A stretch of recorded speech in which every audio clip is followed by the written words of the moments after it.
Okay. Goodness.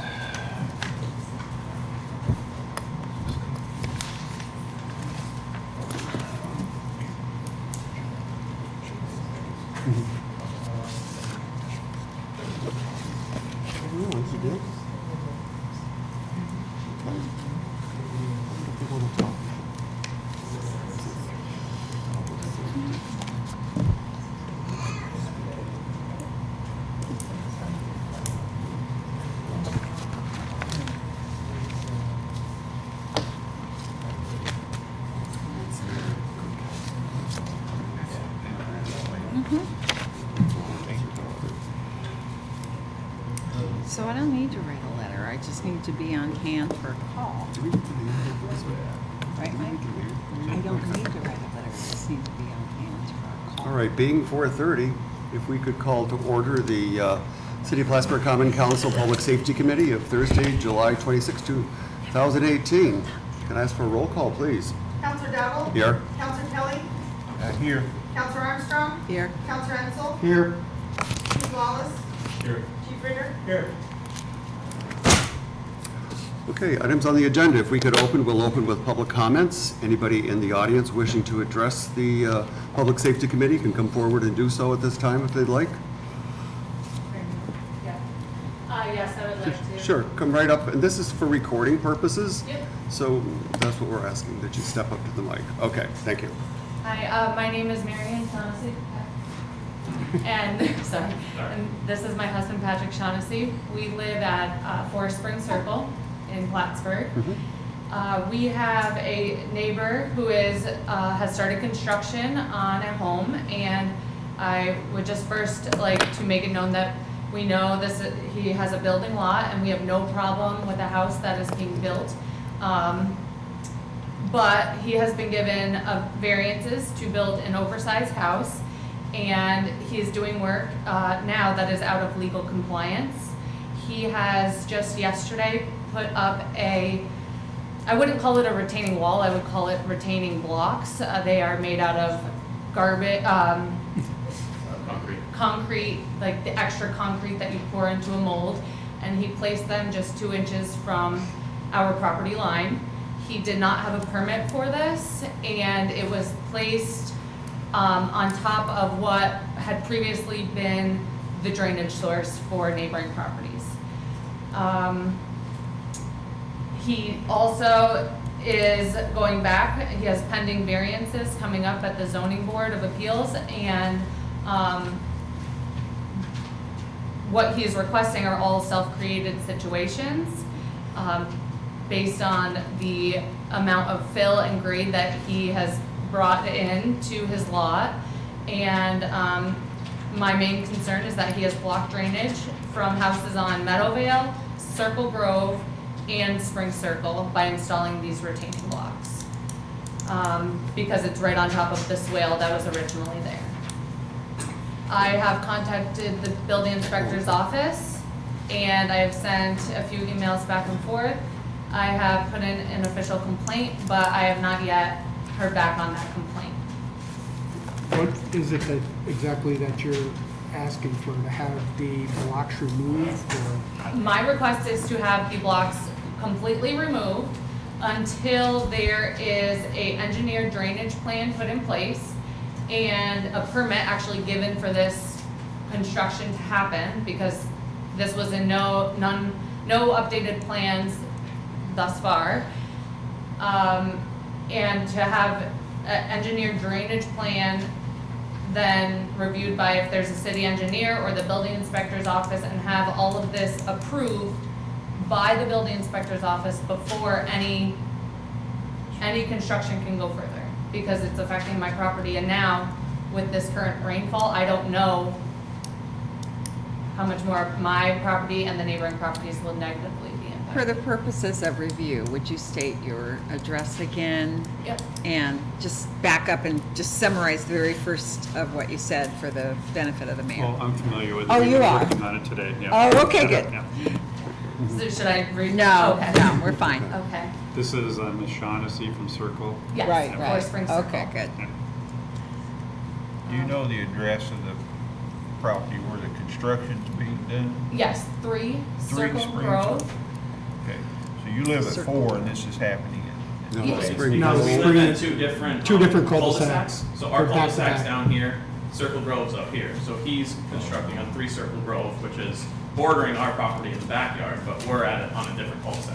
And it's Yes, actually on a hill, Mike, where If you want to the see new, a the new picture. piece of the new home being built is directly behind them and Yeah. elevated. in. And you don't believe this retaining wall is part of the building? Well, we know it wasn't. no, I Okay, have okay. submitted a FOIL and I have all of the building plans, so up until yesterday, and it was on any of the plans whatsoever, and I do have, I don't know if you would want a picture copy of this is, right before the construction of yesterday was complete. Okay. So our legal counsel might be able to fill in some blanks, but from what I've seen, you've been having ongoing discussions in the absence of a building inspectors away this week. Yeah. But that they believe, from what I saw in the email earlier today, they believe that there may have been some discrepancies in what was permitted and what was actually done. So now they're in the position of trying to figure out what to do next with that, whether it's a citation, whether it's a cease, all that cease and desist stuff. So I think that's the status of it. Yeah, Were it's you- my understanding there actually was a stop work order issued. Yeah. So Mr. Berto told us that there was a stop work. Was order issued, Dean, but- was that order, that stop order for the entire project, or was it just for the, I haven't seen it personally. I believe it would probably apply to the entire building permit, which was issued, so. Given that the drainage is integral to everything they're doing. Sorry. So I just know Mr. Berto said that the stop work order had to do with the fill being brought in and nothing could be pushed towards the wall. Mr. Racine can still go and work on his house still. That's what Mr. Berto told us. He just said it was the stop work order just for the wall. And that's the only thing you have a The wall is problem the with. only issue, like the issue we have Yeah. is because it wasn't on any of the plans that we have, because we are interested in what he's doing because it borders our property. Right. And it's on a hill, so we're worried about drainage and all the water and everything coming onto our property. And we were unaware of the wall being built, so was everybody else, according to the emails that we have with Mr. Berto and others, and Ron, Nolan from the zoning board, they were all unaware of this happening. So now what happened is they brought in all these 6-foot long, 2-foot high concrete blocks, and now they're just there with no permission from the city or anything. So they're just there 2 feet from our property.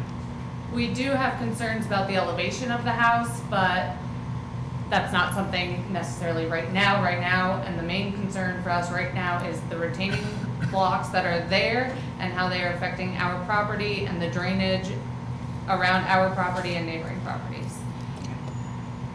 I know he submitted drainage for his foundation in a solid PVC pipe that is connected to his foundation, but that is nothing of a French drain that he had spoke about at previous zoning board meetings or anything. Right now, there's no drainage. And it was covered up by these retaining blocks, soil, and rocks. Can I ask, what's the intent, do you know, for the height of that? Is that it, or is it going? We have no idea. This wasn't Okay. in the original Right. plan, so I was under the impression in the last plan that he had that it would be a earth embankment, excuse me, and it would raise 6 feet. It would raise 6 feet over 10 feet at a slope coming down to a swale and a French drain. But that was the last plan that I saw, and that was just the day before. So, and the week before at the zoning board meeting, that was his plan. So with the order, I think we've got a little bit of time to now fully research this, and hopefully they're not doing anything at this point, and also the building inspector will be back Monday, and I'm sure he'll be right on top of it. Okay. We would appreciate that, yes. Yeah. We just felt like that we had to come and Sure. express our concerns and let it be known that we did put in this, requester, yeah, well, not what the requested building inspector's office, of a complaint, and that we are requesting that these blocks be removed completely until there is a engineered drainage plan approved by the building inspectors or the city engineer before any construction goes forward. Because we just don't think he should be able to bring stuff in and then get a permit. Right. Bring stuff No, in and absolutely then not. work backwards. So it's pretty much he brought him in without anybody knowing, and then, so that's why we're It's at the asking stop for work. forgiveness afterwards instead of. So that's what our Good for concern. you. Yeah, absolutely. Okay. Thank you. Thank you. Thank you. Thank you. Any other members wish to come forward and speak? Seeing none, we'll move on to reports from department representatives and discussion with counselors. Number one, we have the Parking Violation Bureau report for June 2018. 2017, we had a total revenue for the month of $1,444.25. For June of 2018, we have a significantly lower amount of $240.50. However, looking at the year-to-date totals in comparison, revenue was at $15,047.75, where a year ago it was $17,002.50. It's about a $1,500 difference. We also have did you want to comment on the parking violations report, Chief? I can answer specific questions. I don't have to comment on the We're still working on the item for enforcement? Yes, currently. Okay, and how is that progressing? We're on to our second list and probably a third list based on declinations. Okay. So we're moving through the eligibility list right now. Is the pool deep? I want to say there's 11 or 13 names on it. Okay. So I mean, I won't explain what your conversations are. You have to go through top three in that 11 that keep showing up. Okay, thank you. All right, moving on. Report from the building inspector's office. I know Mr. McMahon is on vacation. I had asked him, he actually volunteered and indicated he'd be on vacation. If there's anything I'd like to see, and there's always a couple hot topics being discussed in town. Two of the topics are 15 Couch Street and 330 Cornelia Street. 15 Couch, I think we all pretty much aware. 330 Cornelia Street is the structure in front of the Aldi's entrance off on Cornelia Street. 15 Couch, they have reserved the owner with an appearance ticket to appear in city court. Court is scheduled from a couple of weeks from apparently this date, and there's hope the project gets moving in the right direction. 330 Cornelia Street, actually I've seen quite a few improvements myself to that in the past couple of weeks. They're trying to actively sell the property, but in the meantime we're working on correcting several violations that have been cited on that property. Also, I had asked about the categorizing rating system. Apparently that's come into play with the building inspector. And what they've done is develop a 4-step program, 4 being the worst, 3 being minor. Apparently number 4 is to be addressed first and somewhat aggressively. This would involve property or structure in very poor condition and possibly in danger of collapse. And I think 15 and 330 are probably coming into play into that category. Number 3 then would get the attention if the property is in poor condition that is left unaddressed. That would be a 4 in a few years. So it seems before it gets to a 4, there's going to be an attempt to correct those measures while it's still a level 3. Number 2 is a property with several violations of the moderate to minor degree. They need to be addressed, but you don't see them as much of a problem when driving by. Number 1 would be the first one out of the gate, maybe minor violations that wouldn't even be noticed unless you're standing there looking at it during the course of some type of inspection. So this seems to be a new approach. Hopefully it'll get some attention. One thing I did ask, I did review, code enforcement and violations are 2 different things. Violations indicating the law can be addressed by the police department. So just furniture. So you got a couch on a roof, you can stop and make a comment. And then there was talk at times to coordinate between the building inspector and the police department. Say Friday night somebody puts a massive amount of garbage out on the front curb. It's not due for pickup until that Tuesday because Monday's a holiday. So you have a feeding frenzy for whatever during those 3 to 4 days. Yet it can't be addressed until Tuesday then maybe Wednesday or Thursday, actually have somebody eyes on the scene. Has there been any further discussion as what could happen maybe during the interim on the weekend, or if it's after ordinary business hours of the building inspector's office? So I mean, this is something I spoke with the mayor about this morning, in an attempt to remedy the limits of what action we can take. It really just takes sitting down, looking at the city code and addressing the titles of who can enforce certain provisions of the city code. In some cases, in the garbage refuse section, police officers are left out entirely. So it would serve the city better to have enforcement in areas where there can be those dual roles of the building inspector's office and the police department. So it's who can, it's not who shall. Is that the wordage? Who can enforce or who shall enforce? So there are areas of the city code where, in the very beginning, it does address titles that can enforce ordinances within the city. Mhm. I believe city alderman, that the former title was one of those provisions. Mhm. But in specific sections, specifically the garbage and refuse section, it says these titles may enforce this section.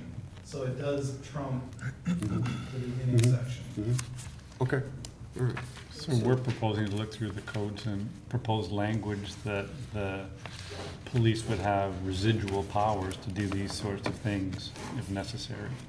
So that, would those powers be outside the building inspector hours? Is this, you sort of like back up to that? I wouldn't even or- want to constrain it that way because, for instance, if we have a snow event and we may have our building inspectors out looking for snow shoveling violations, but you know, if one of your officers is out in, you know, Ward 1 and sees a violation, they should be able to still do some sort of citation.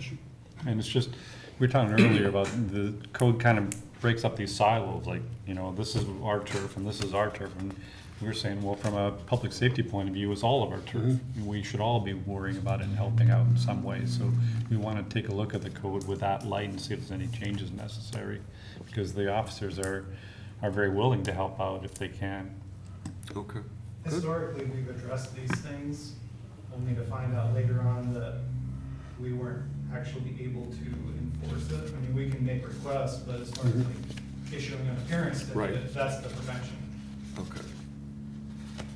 All right, good. Sounds like there's things in the works. Hopefully. Okay, all right. And one other quick that I had asked Mr. McMahon, year-to-date on the number of permits, building permits issued. I always think it's kind of it's a measure of people investing in their properties or new properties or whatever, even taking properties down as to go through. Quite an improvement between 2016. I know it's through fees, but not taking into consideration of various sidewalk cafes, contractor registration, those are not reflected. But in 2016, we had 217 building permits for 16,200. Jumping ahead 2 years into 18, to date, we have 200 and we're at $21,851. So 20 building permits, I think is a rather significant number, and that's to date. In a city this size, I think it says people are investing in the city, either by choice or being told by the building inspector to do so. All right. Let's move on to the report of fire and ambulances responses for the week. Any comments on those, Chief? So you haven't had a huge, we were having some rather significant fires in a significant numbers. Chief, what is a good intent call? That could be for something that doesn't fit in certain categories on reports. Somebody calls up and they may have water starting to come into their basement and they want us to go and look at it. So we'll go check that out, make sure it's not encroaching on electrical, things like that. Thank you.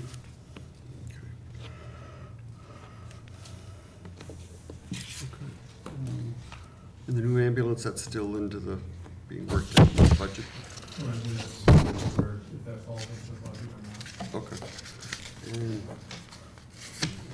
staffing is remains? Working on that. Okay. And when you say actively, what does that mean?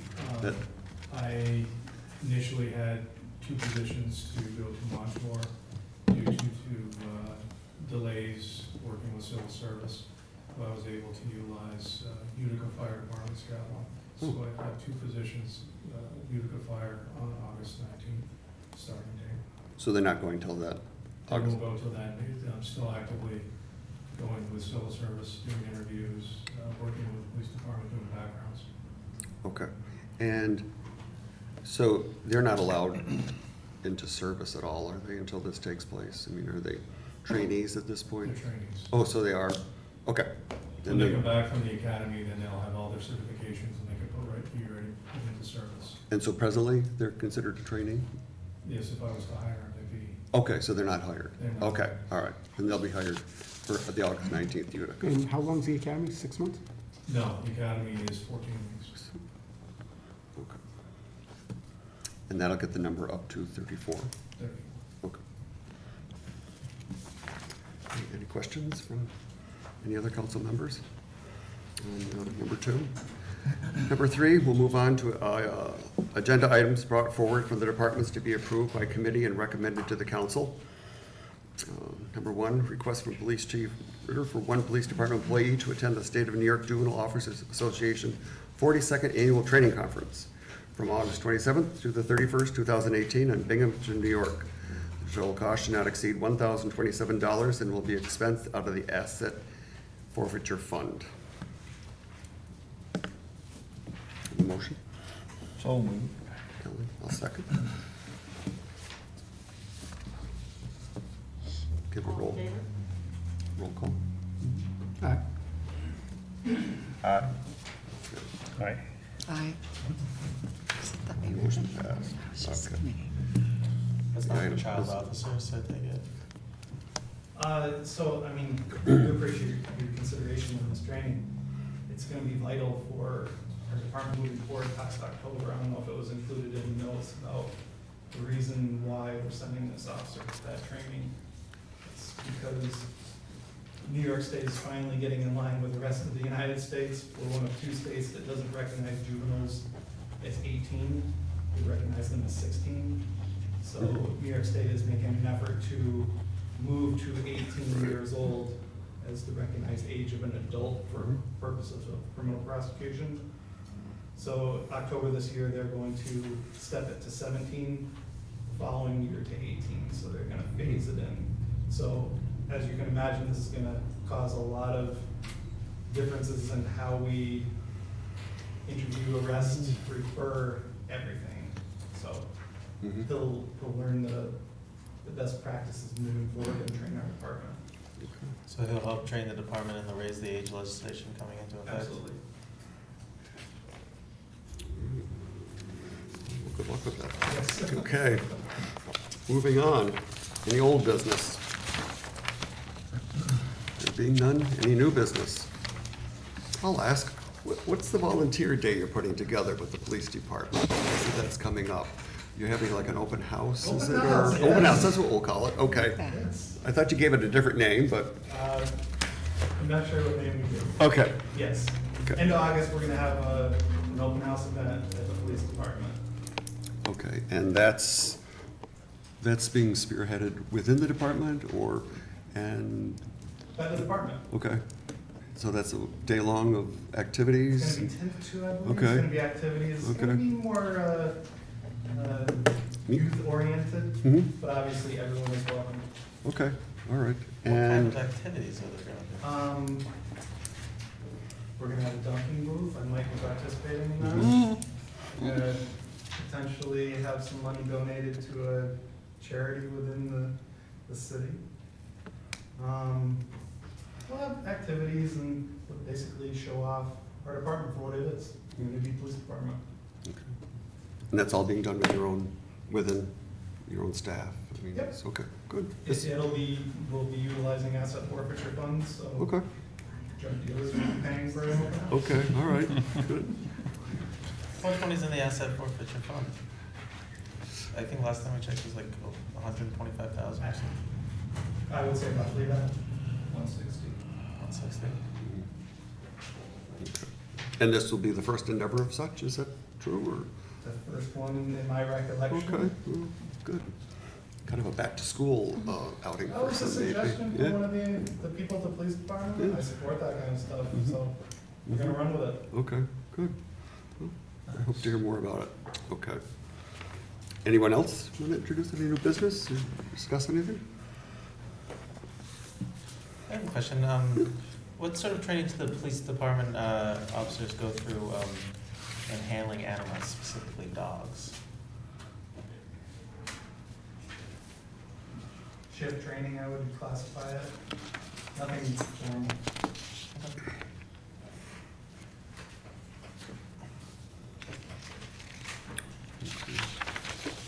So no other business, if you'd like to yield a few minutes, we have an executive session where you can go into briefly, and then we have a presentation on healthcare expenditures. Yep. Yep. Yep. All right, then I'll ask for a motion to adjourn. So moved. That's Kelly. Second? Roll call? Council Kelly? Yes. Council Dowd? Yes. Mayor? Yes. And if you'd entertain an executive session to discuss a matter of acquisition of property. Okay, so moved. Second by Councilor Ansel, all in favor? Aye. Opposed?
Hey, just Oh,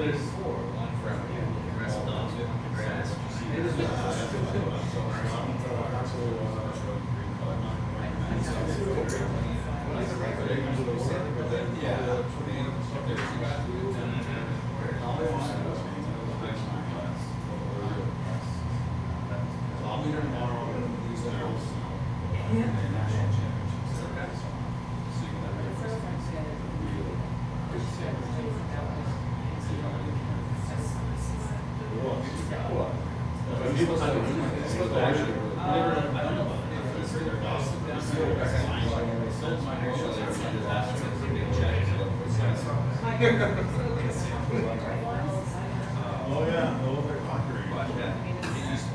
I don't know what's going to happen. If they all take over. They've got some main. Do you think the heat's on outside? No, we want to.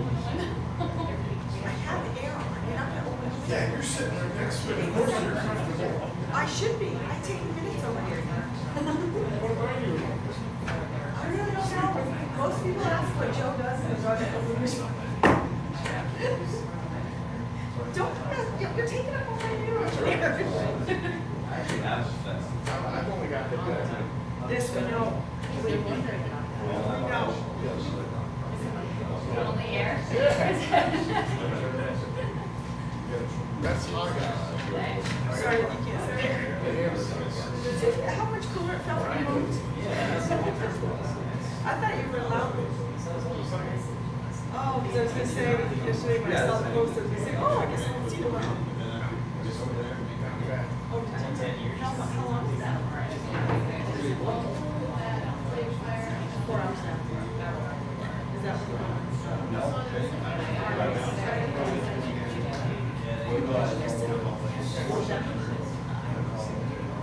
But we had to 3-hour rate.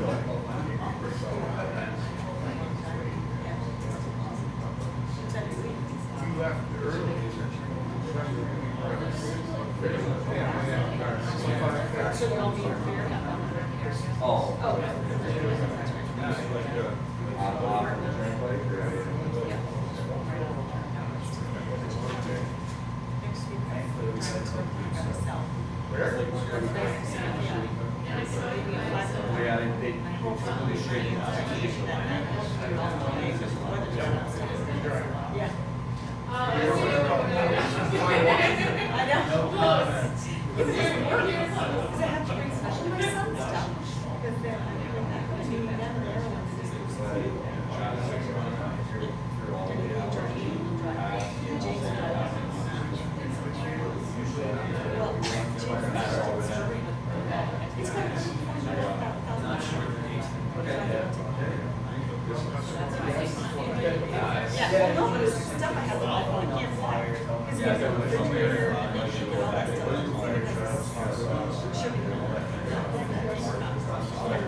Yes, you are.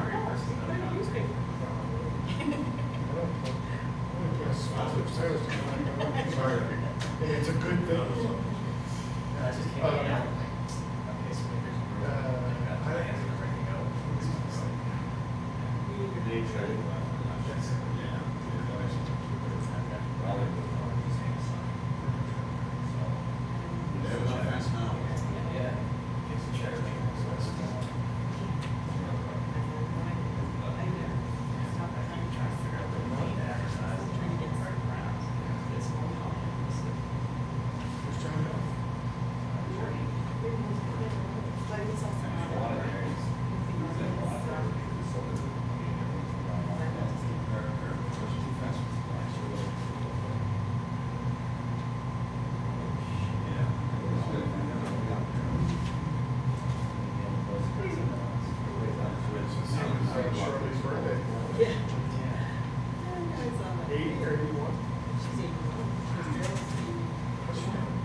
Yeah, it is.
Beth is hot.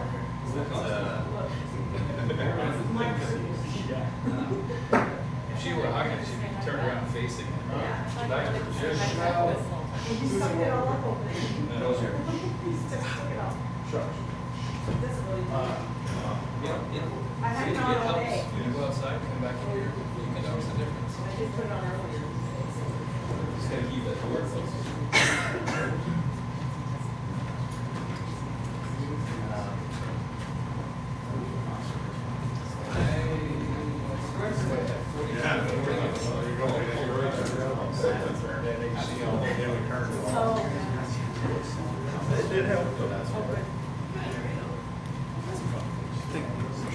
We're returning from discussion executive session on a matter of property acquisition. No decisions were made. Let's begin our work session tonight. And we've asked to get a briefing on an update on the status of the healthcare plan. So please come up, Mark.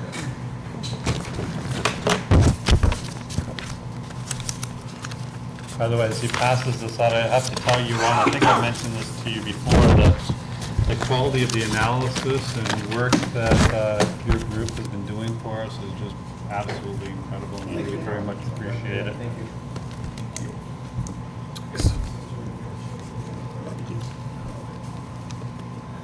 Thank you very much.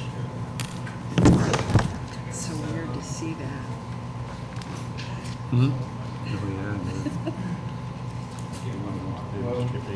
So many tentacles, huh? This is now switch instead of where we are now, but I don't think we have enough copies.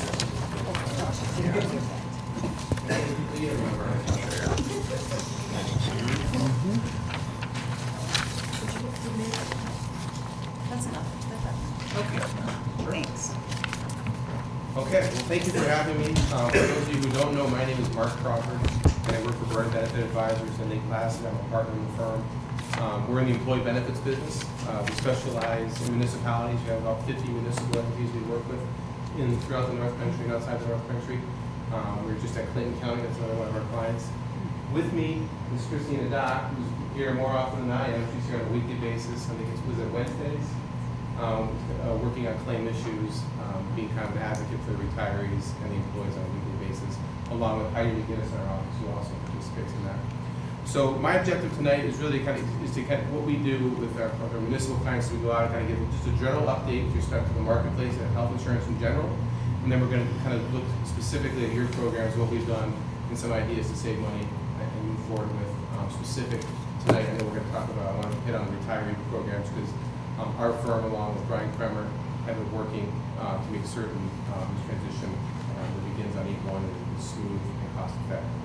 So, with that, we brought an agenda and a folder here. Just a couple topics we're talking about with a lot of our clients. Many of you may know already that there's a health alliance has been formed between Amazon, JP Morgan, and Berkshire Hathaway. These three companies are trying to tackle healthcare, and it's just started. Amazon is quite a leader in the industry. Obviously, whenever Amazon gets involved in any business, everybody gets nervous. We're looking at health insurance companies. I think we're actually looking forward to seeing if Amazon can actually assist them in the delivery of healthcare. The objective, I think, is ultimately to simplify healthcare, make it more affordable, and create more transparency. That's what their objectives are. So we're all keeping an eye on that to see how that plays out in the marketplace. Another item that's, it doesn't pertain specifically to the city of Plattsburgh, but it's important to know that the individual mandate that came along with Obamacare is no longer going to be in effect next year. I'm sure all the employees here have health insurance, but those who don't have health insurance in the community now pay a penalty for not having health care. Beginning next year, they'll no longer have to pay that tax or penalty when they do the taxes. What does impact the city and other municipalities is the Cadillac tax as part of Obamacare. The Cadillac tax is a tax put on what they consider platinum level type health plans that exceed certain premium thresholds. That was supposed to go into effect originally, I think it was like 2016, then it got pushed to 2018, and Trump just in December pushed that to 2022. A lot of industry insiders and myself think the actual Cadillac tax is going to get repealed. The way the Cadillac tax would work is there's a 40% excise tax. If your premiums or your premium equivalents exceed certain levels, for example, if your premium is more than $10,000 a year on a single, any dollar above that is taxed at 40% for the employer. So it's a huge concern with employers like yourself with certain plans, like traditional indemnity plans are enforced, to keep an eye on that. But it's been kicked back to 2022. We think it's ultimately going to be repealed and pushed out. So that's good news. A minor thing, we do have many Medicare beneficiaries on the program. Nationwide, if you don't know, Medicare is getting away from the Social Security numbers on the cards, and they're going to an identifier program. So a lot of Medicare retirees will start seeing new ID cards in the future from Medicare. And they're not all coming at once, they're coming in waves. So if you know a senior who gets a Medicare card and their spouse doesn't, they shouldn't worry about it, and we'll eventually get to them. Telemedicine, virtual waiting rooms. So we're trying to lower costs, and one of the items that the healthcare delivery system feels can lower costs, and I agree with it, is pushing claims to the lower cost delivery system, which is one of them is telemedicine. You have telemedicine on your plan. It was put in place actually when we first started here. We've been working here for about, Richard, was it like 10 months now? We started in October. In October, when we started, the telemedicine component of your health insurance plan was added to the program. Telemedicine, in essence, we're trying to avoid those potentially avoidable emergency room visits, where people run to the emergency room for the kind of the non-life-threatening type stuff. So the telemedicine benefit that's up on your plan, anybody who's enrolled in the plan, retirees or actives on the Blue Shield plan, can call a phone number, dial it up on their smartphone, tablet, and whatnot, and speak to a doctor, and that doctor can actually prescribe prescriptions. So it's a real convenience factor to the participant, but at the same time, it lowers the cost to the city, because now we're avoiding emergency room visits that cost $1,000, because the telemedicine visit on the self-insured health plan is about a $40 charge to the plan. And it even saves money rather than running to your primary care physician at $120. So we're trying to direct those claims to the most cost-effective and convenient manner. So that's up and running. Our utilization is very, very low on that. There's one area we need to work on to improve the communication of that benefit. We did put, actually in the packet, just so you are aware, and this is something we need to put some posters up. And I think when Chrissy's here on Wednesdays and Heidi, we could maybe have more information on this. This is just a one-page overview flyer of the telemedicine program that's with Blue Shield right now. And how it works. Behind that, we did do a communication. We did have a wellness fair. The wellness fair was in May. We invited all the vendors, healthcare vendors from ProAct, Panoract, Blue Shield, Northeastern New York. Our office was here. Blue Shield did have information on telemedicine and was dispersing at the wellness fair. The wellness fair, you attended the wellness fair. Was it right in here? Or was it out of there? Retirees were invited to come for information along with active employees. And we did on-site I believe there was onset blood pressure, some screening, so there was some wellness initiatives that were part of that we spearheaded in May of this year.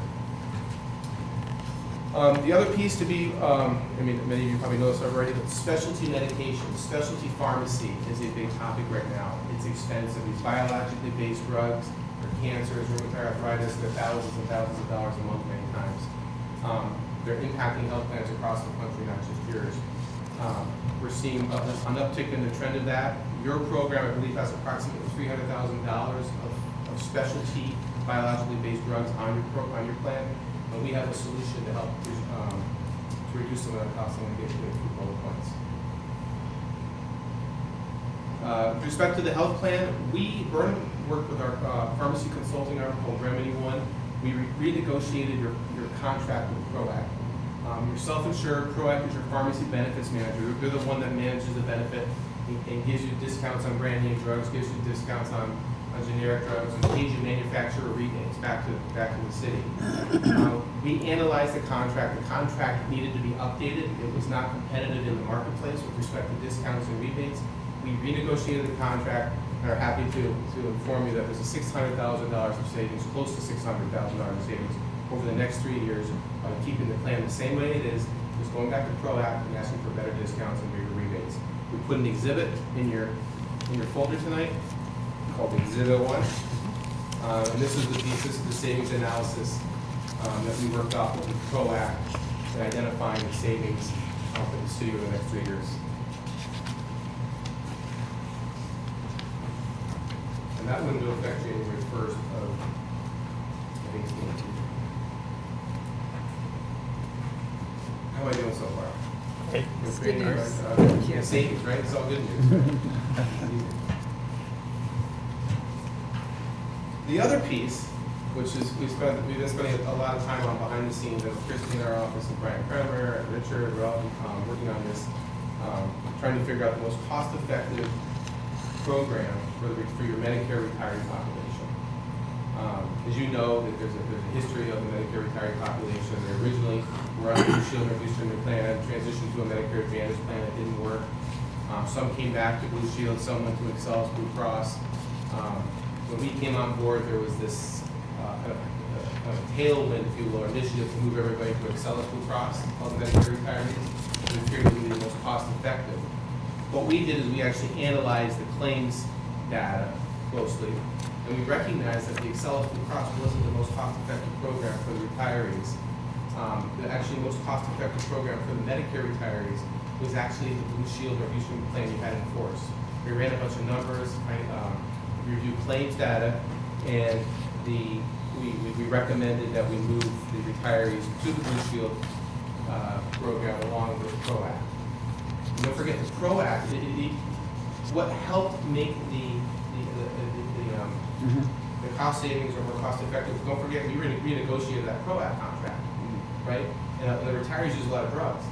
So the retirees being on a PROACT plan that has better discounts on higher drugs helped drive that decision. We did an exhibit here, Exhibit B, from a very high level. In fact, if you look at page 1 of Exhibit B, you'll notice the current condition is in blue. This is as of today. We have 2 Medicare programs. We have a Blue Shield and a PROACT plan.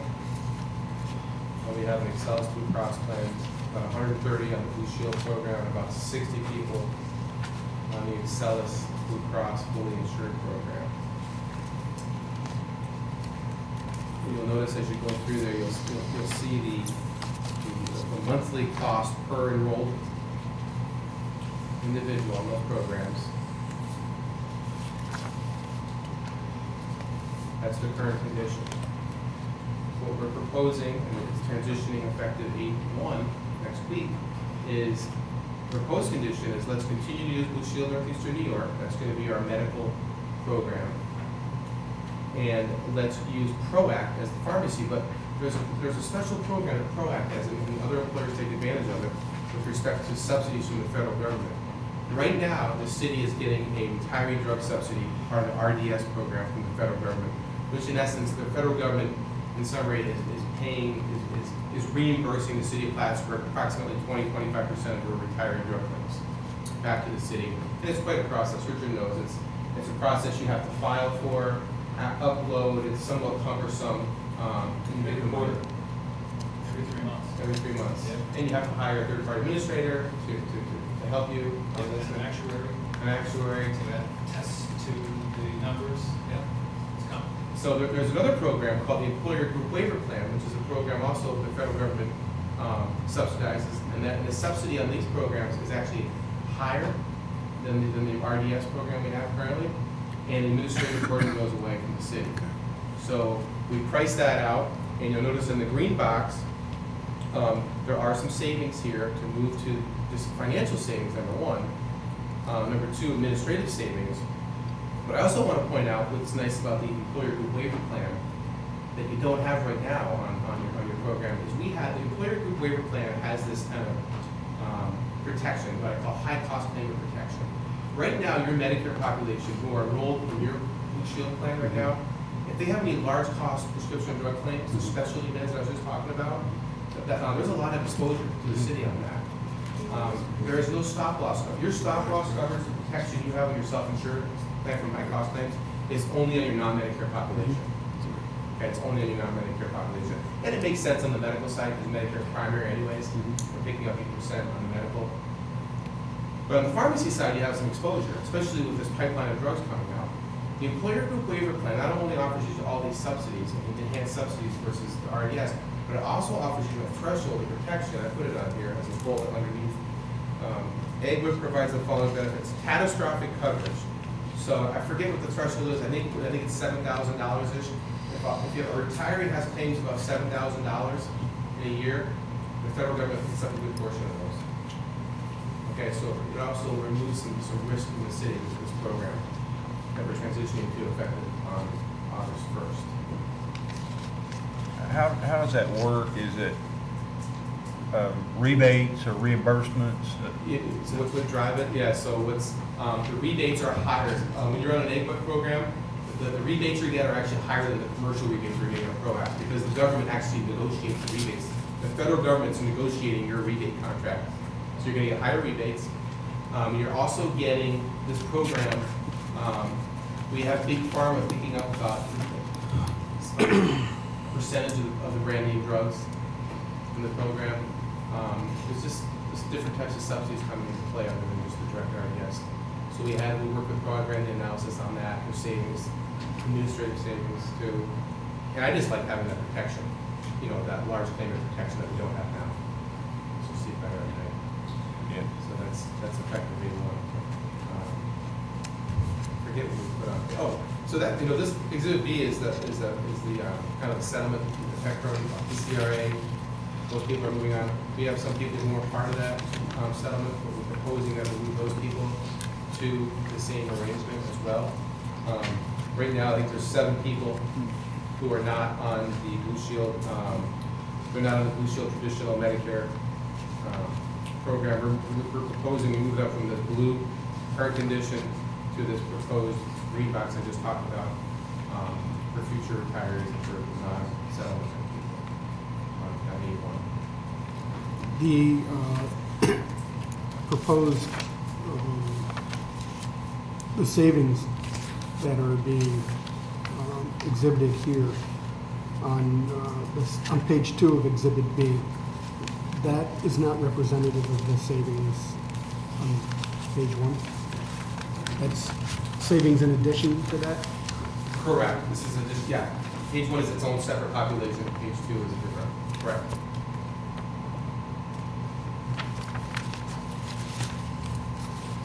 Any questions on that, Medicare?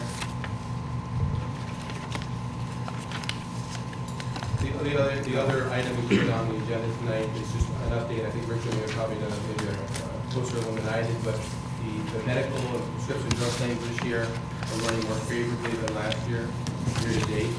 You'll notice on the figures that I'm looking at from Blue Shield and ProAct, it looks to be about year to date about $400,000, a little bit more year to date of claims are less than last year at this time, which is good. some of that we expected with renegotiation of the pharmacy contract. Yes, those savings. As we prepare for next year's budget, how do you, and your numbers reflect, by the way, the entire citywide, not just the general fund. General fund probably be 40% or so of these totals, but have you got a recommendation for us for how to factor in expected costs for next year as well? Yeah, so we want to run claims. We're trying to get as much data as we can on it. So we want to run claims through the end of July. Then we're going to go to our actuarial partner, Wakely, who does a 28-page analysis, takes into demographics, shift factors, trend factors, analyzes like 20 to 30 months of your data, and comes up with a suggestion for your budget. Last year they did this. They suggested you increase your budget for healthcare, which I think 3% was the number. That's right.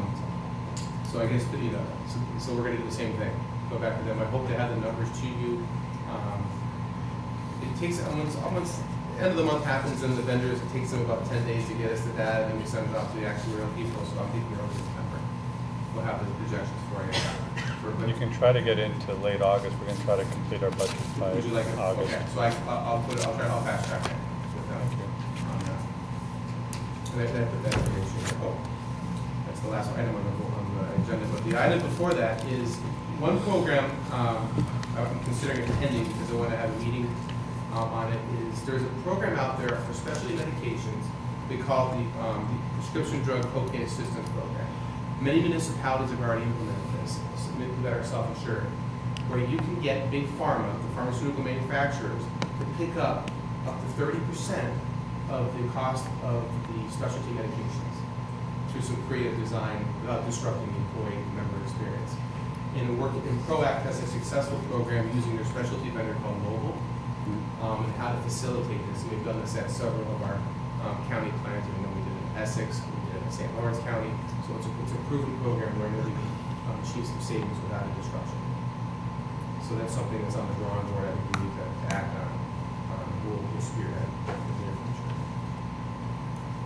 So with that's my show.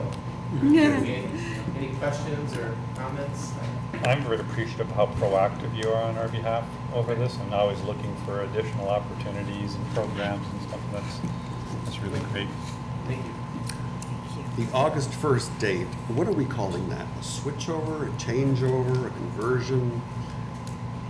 And how will that be interpreted amongst the enrollees? Yeah, I mean, what kind of communication is there? Chrissy, come on up here. She's been talking to retirees. Okay. They have her own phone number. They call me. Okay. No, well, the initial, those who were part of the settlement were notified from their attorneys of that particular change. Although some individuals that were not enrolled on the traditional bill, they were enrolled on the Excellus program, we sent out our own notification to those that indeed their medical coverage as well as the prescription drug plan would change, when they can expect ID cards and so forth. And those ID cards have started going out over a month ago. Some of the most recent Excellus participants received their ID cards just this last week and some additional information. As Mark said, though, we are here each week, and I think many of them have my cell phone as well as my office number, because I've been speaking to those retirees on a frequent basis. They tend to have a lot of questions and concerns, but I'm open to all of those phone calls. And again, I know they know I'm here because they're coming to see me on Wednesdays as well. As far as the additional communication, I think on what Mark had suggested on future retirees, or those retirees who weren't part of the settlement, I feel like if indeed we're going to act on that or move forward with those particular savings, that indeed communication will come from our office on behalf of the city of the next steps and when that transaction will take place. So the concerns, are they being satisfied? Are you hearing pushback? No. Okay, what do I need to do with this particular ID card? When do I start using this one? And there's many retirees too that I've walked through where they'll have 4 or 5 different ID cards from 10 and 15 years ago. So I'm going through their wallets and pulling out old cards just to discard those and walking them through what they need to do on those particular days. Okay. So they're accepting this? Yeah. Okay. Yeah. From what I'm hearing, I am. I mean, many people don't like change, but Right, this is one where they're like, okay, I understand what's happening. Just tell me what I need to be doing and what to expect. They particularly didn't like the last change Oh. we attempted to impose, so we're hopeful this one will be much more friendly. And how long do you think this particular plan you devised will last? Yeah. That's good. The plan Is like the waiver plan as long as? Nope, your entire package that you're offering our Medicare retirees, I don't see any, it's a self-insured plan. It's a plan that the city controls and owns. You know, it's not, you're not buying a fully insured product, your insurance company can change co-pays on you, change the plan on you. So the city of Plattsburgh owns this plan. So unless the city of Plattsburgh wants to make a change, or maybe there's some federal mandate that comes through that gets away from federal subsidies. But I don't see any little box. I think that message right there would be reassuring to our retirees to know that they're gonna have some stability in their health plan going forward. A couple years ago, they didn't have much stability in their health plan, and it made them nervous and angry, and we'd like to rectify And I that. still hear that every once in a while, they're like, okay, what's gonna happen next? And they do ask that question, but. Well, it sounds like the answer you're giving them is good news, so that's good. There's a lower copay for many of them. Once we're like sell, it's at 60 coming back to Blue Shield. But it's a, you know, the copays are approved for them, they're lower. Thank you so much for the work you're doing for us. Fantastic. Okay, thanks for coming down with today for us.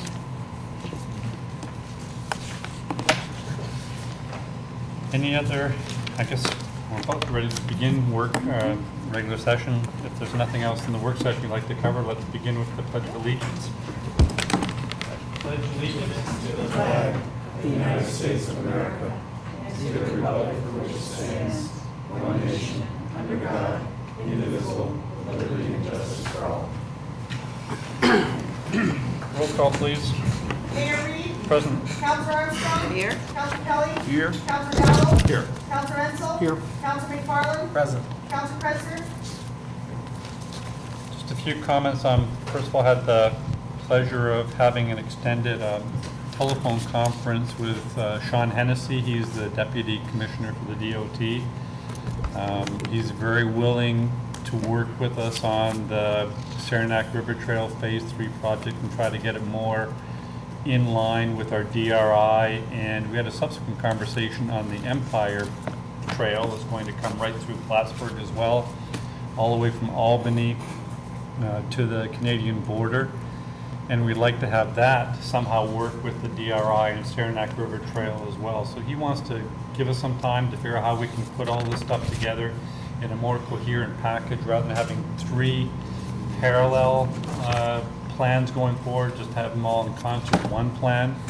So I'd recommend you all, when you consider this later on tonight, to remove the Saranac River Trail item from the table and vote it down and just buy some time and see what sort of productive discussions we can have with DOT at this time. I think that'll be very helpful. He seems incredibly receptive. He's going to pop up into Plattsburgh and visit us in the next month or so, and I think the communications are very, very good. So I also had a representative from Albany come visit us and remind us that the new census is coming up in a couple of years' time.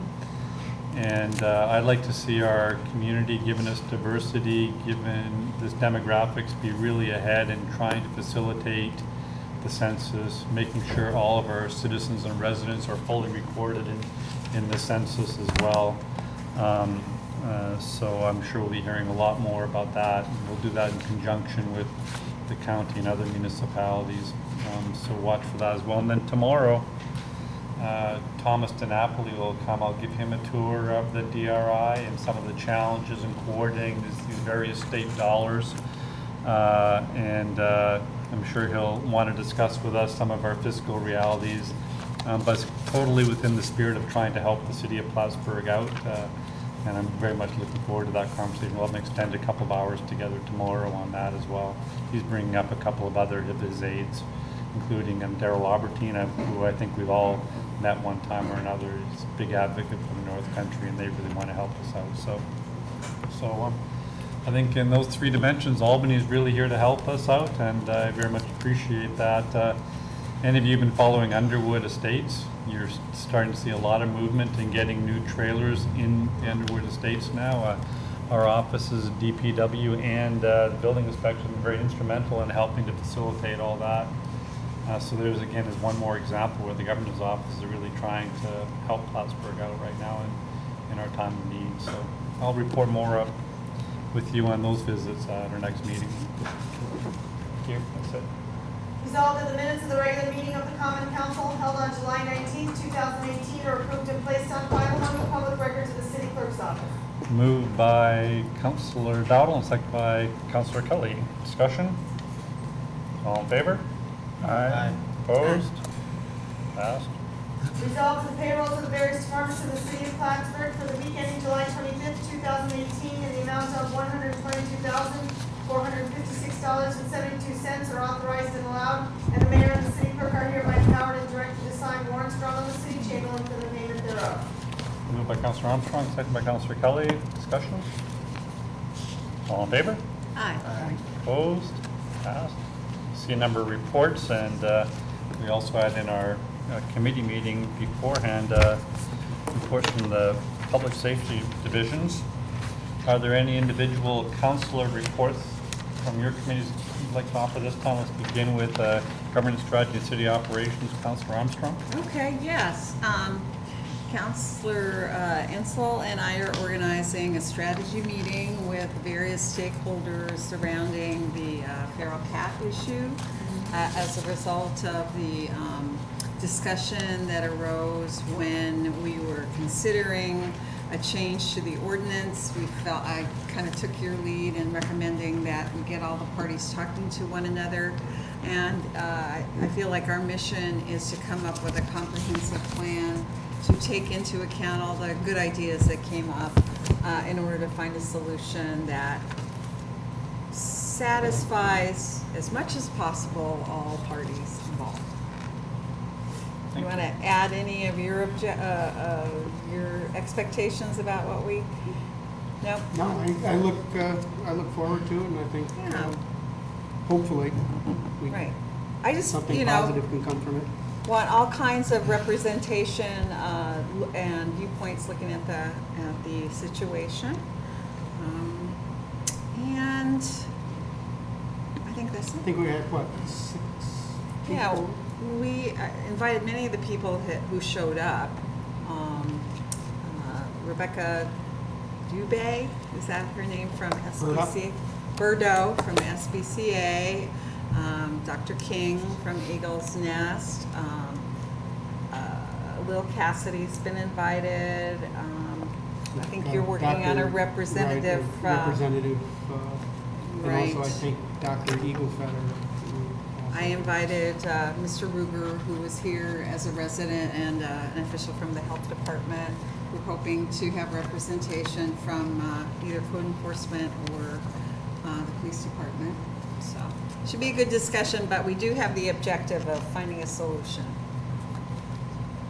Thank you. City Infrastructure, Councilor Ensel. I had a couple of people ask me about Broad Street, and I kind of told them I think it was due to rain. So tomorrow. Weather depends. Basically watching the weather forecast. And we were set to go this morning. We supposed to that it rained for 4 or 5 weeks prior. No, I figured as much, so I took it upon myself to speak on your behalf. But I guess I do have a question regarding that, and I know this is committee reports, but just what does that affect the price tag with the project at all, to delay No, it? what it is there's a couple things that could affect the price tag. Obviously, a wasted day. Because you're working off county contract, you go by the hour. You make a call ahead of time on whether we're going to start or stop it. So we'll have to make the best choice possible. This morning we chose to scratch it, it was a good call. We'll look at it very closely tomorrow. We're prepared to start. We'll go as long as we can. And if rain pops up again, we'll shut it down. We actually did a lot more cleanup too on that street, millings, so, around the basins, that helped actually Thank you. Finance and Budget, Counselor Kelly? Well, we just had a wonderful presentation from our benefits advisor that explains, I believe, to the council how we're achieving the remarkable healthcare savings that we are. It's not just fewer employees, it's also wiser management. So I was very happy to see that. Is that, Mike, has that been factored in the 5 or 10-year plan in the VC? I don't think so, and that's a good question, Peter. Probably should. And we also had we're speculating on the date of when the Cadillac plan might come into effect in that 5 and 10-year plans. We can adjust that based on their new information. It out 2 years, yes. Anything else? No. Public Safety, Councilor Dowdell? Well, tonight's meeting occurred prior to this meeting. We heard from an agenda request to send a police officer to the New York State Juvenile Officers Association. This would be expensed out of the Asset Forfeiture Fund. And we got a little history on that because it's going, I believe, from 16, 17 to 18 years of age, a progression on where the charges will be. I think it's a representation of the ever-changing scope of police work and things that have to be considered, and the importance of training and the additional demands that always seem to be out there. We got some information from the building inspector's office, the new way of rating properties, scale of 4 to 1 based on need. Building permits are up, which I think speaks positively about a community and people investing in it. And we had the parking violations report and the fire and ambulance reports as well. Thank you. Public Library, Councilor Armstrong? Yeah, just drawing upon what was stated in the director's report, I was unable to attend the meeting, but she was talking about how the attendance in children's library programming had increased really dramatically as a result of Ben Carmen's really creative work in the children's library.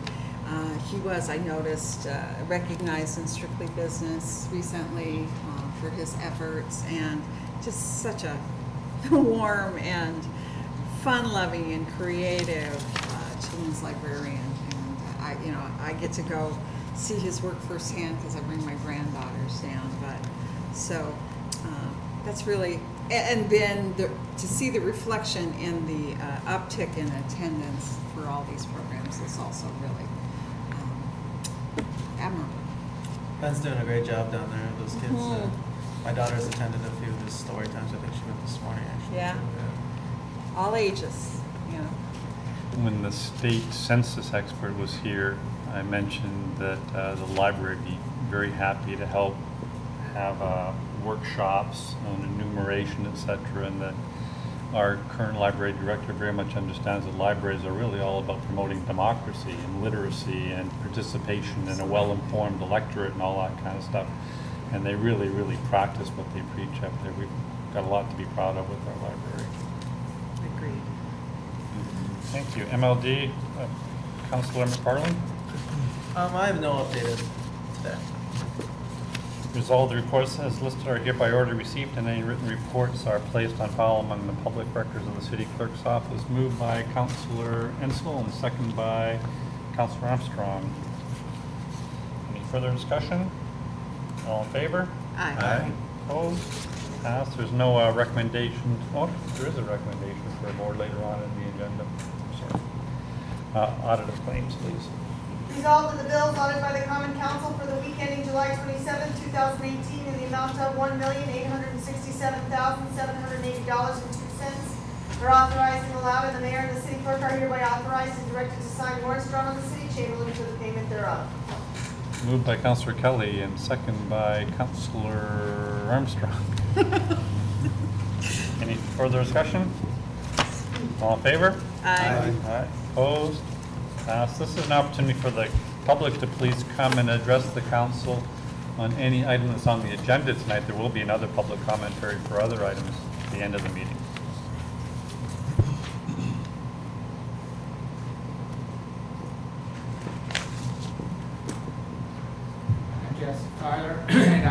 I'm here with a variety of hats on today, mostly connected with the Saranac River Trail and the Saranac River Trail Greenway.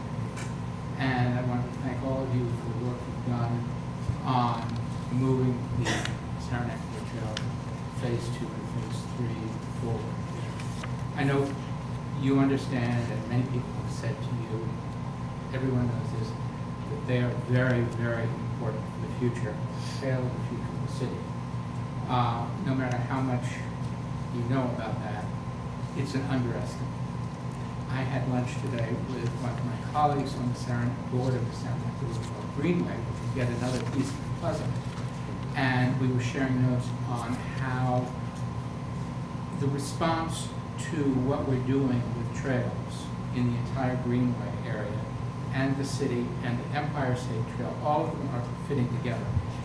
How they are benefiting communities, and we in the trails community have made a transition now.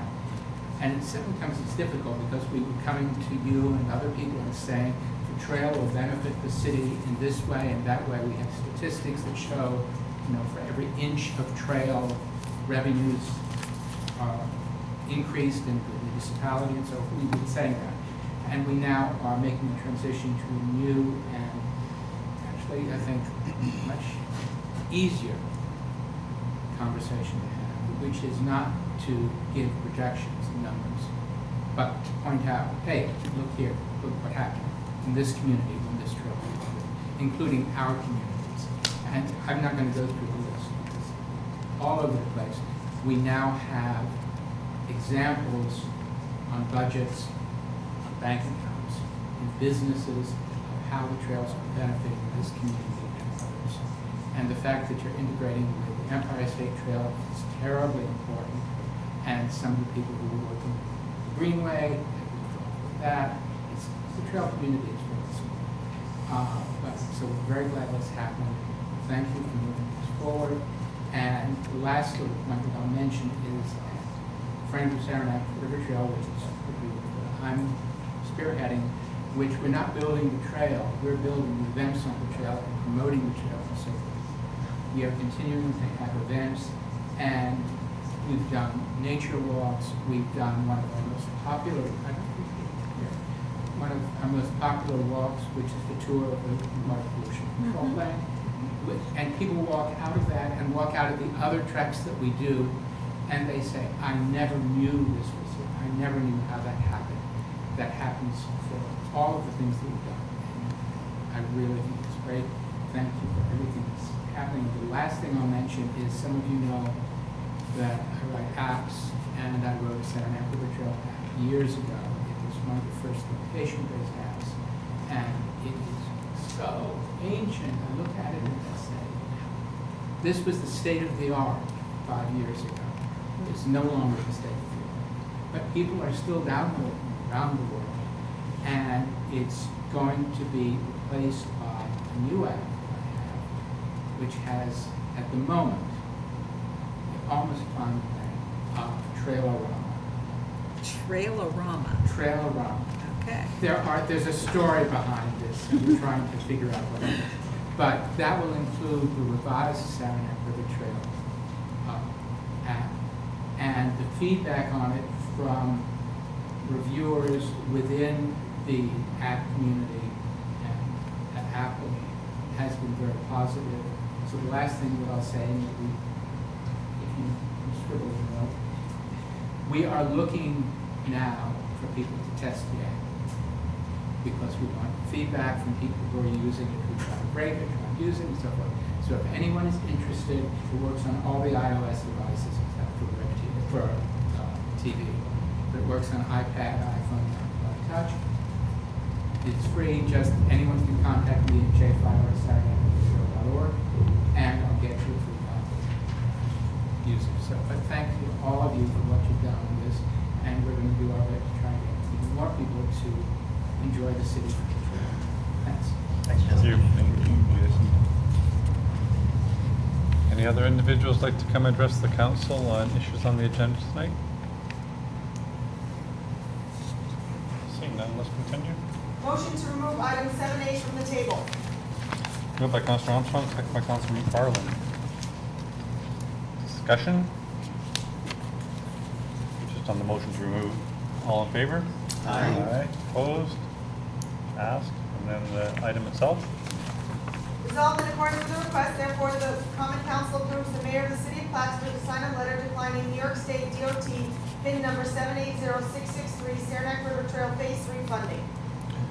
Moved by Councilor Armstrong, second by Councilor Kelly. Discussion. Mayor, for the benefit of the public, would you restate your feelings about this and why you think we should hold off? I think you did a very good job of explaining it to the council, but maybe everyone in the city should hear those words.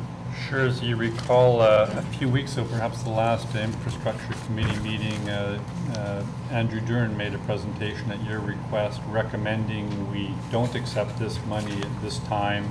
I think his concern was in having phase 3 that properly integrates with the DRI.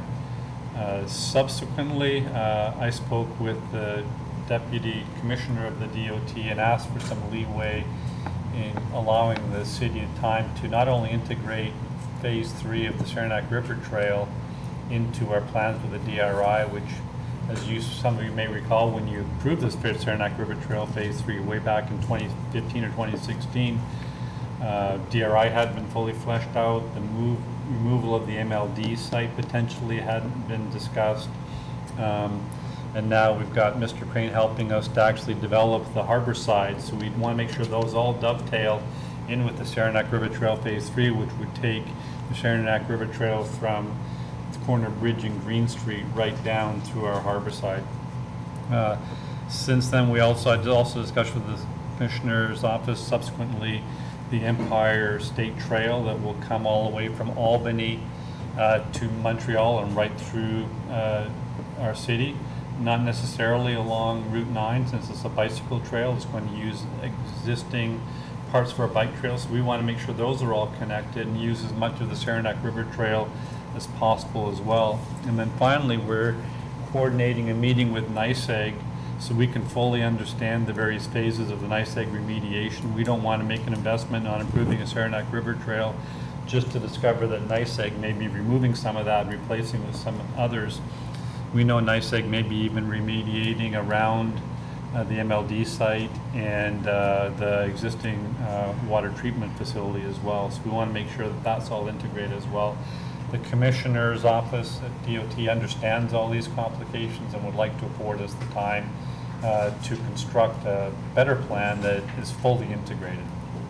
And I'm really confident that we can do that with them and that they're much more receptive now that they understand the various forces we're juggling. Are you as confident that the funds will be there when all these factors are sorted out? I am confident. They really want to make sure this happens and in a way that's most successful for our community. Okay, and then we, as it currently stands, and that's subject to change, I think we're being asked to kick in $232,000 to support this. That's a concern, but I think it might be less of a concern in the future as we continue to build our fund balance and feel more confident about the city's finances overall. So.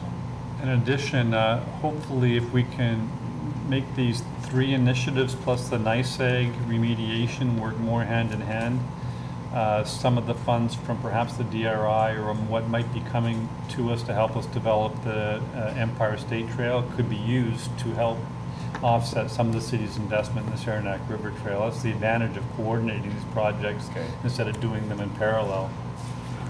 So I'm hopeful that that will happen as well. Okay, thank you.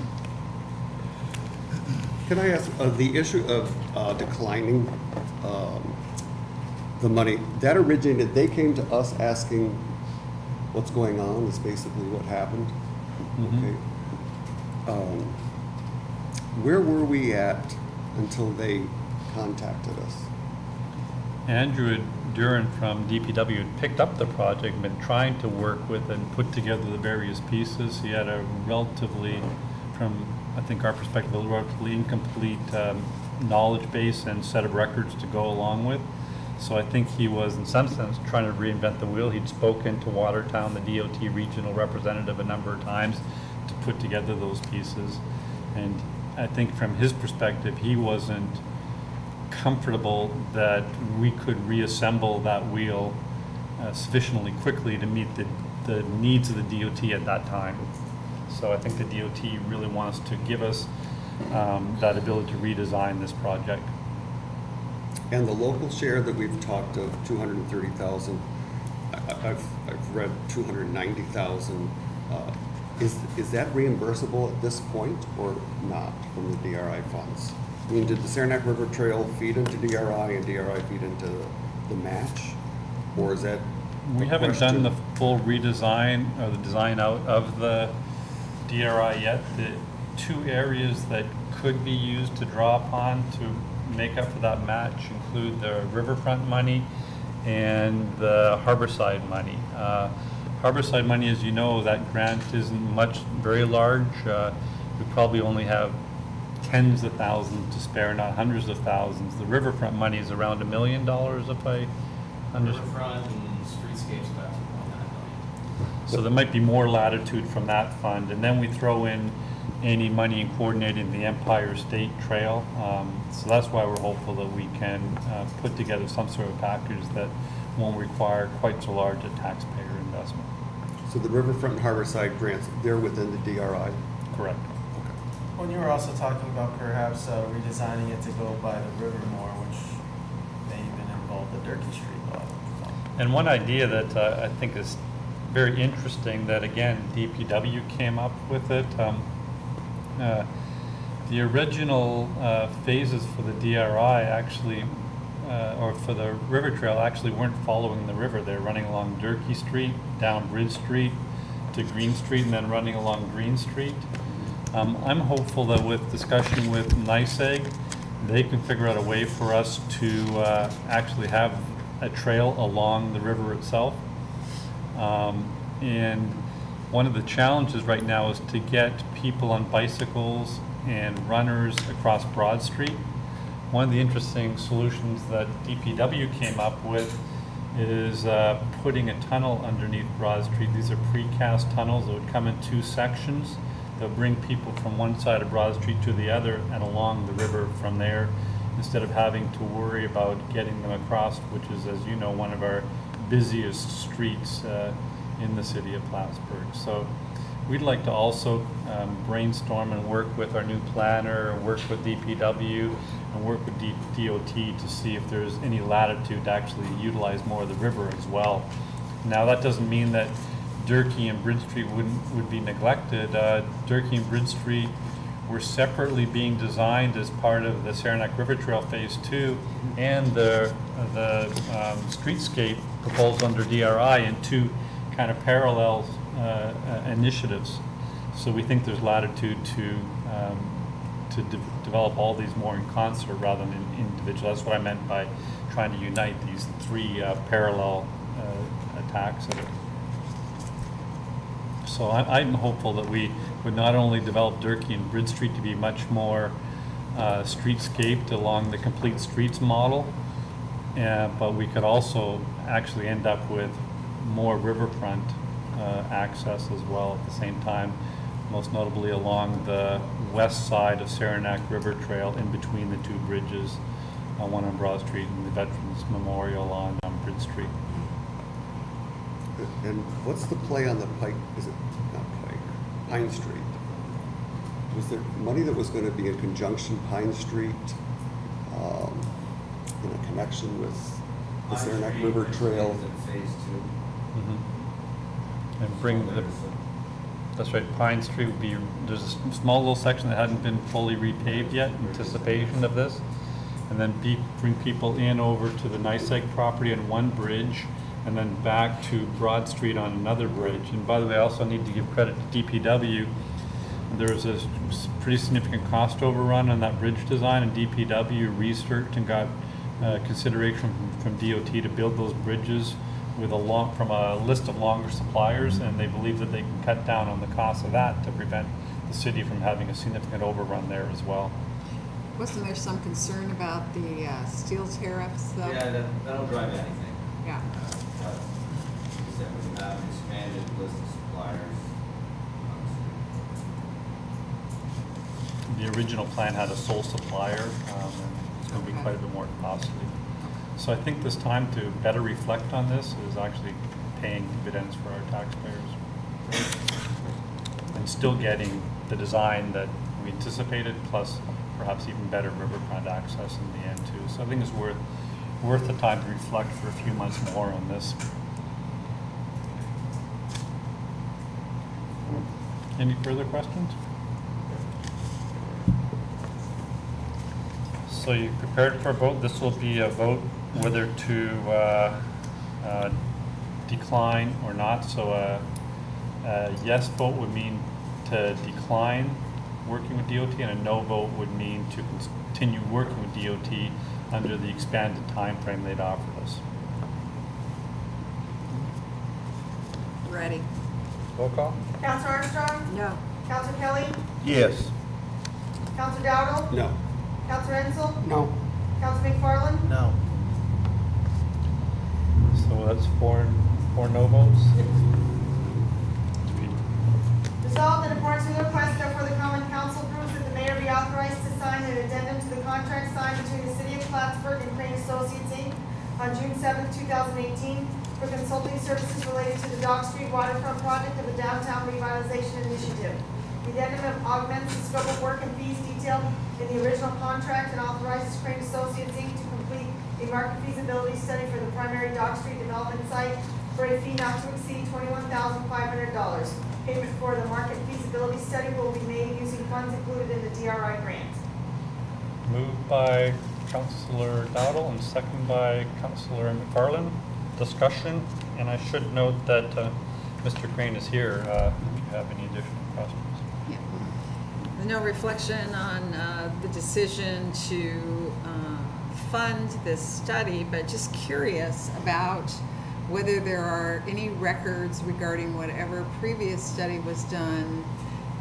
There was a previous study, but it was dated 2003, which for this type of study is far outside the period of use from which any developer would give a credence. So what's the purpose of this market feasibility study? To provide a current estimate of the market for developers who we are hoping to attract to the site to put up enough money to actually build a development down there. And where would this be in sequence of attracting a developer? Is this the last phase before we attract a developer, or are there other phases? Michael is in the middle of several conversations with different developers, and this study is something that every single one of them have requested. Okay. So, That makes sense. Yep. Yep. Okay. And we have enough money left over in this portion of the DRI to pay for it, so the city's not out any of its own funds for it. And what exactly would the market feasibility study measure again? Michael, can you give a little more detail about what we include? Measures the financial viability of a hotel. Whether it'll measure the return on investment and the amount of return, whether it's 10% or 20%. And is it only measuring on a hotel, or are there other ideas? We're going to propose a certain type of product, so it could be measured in detail.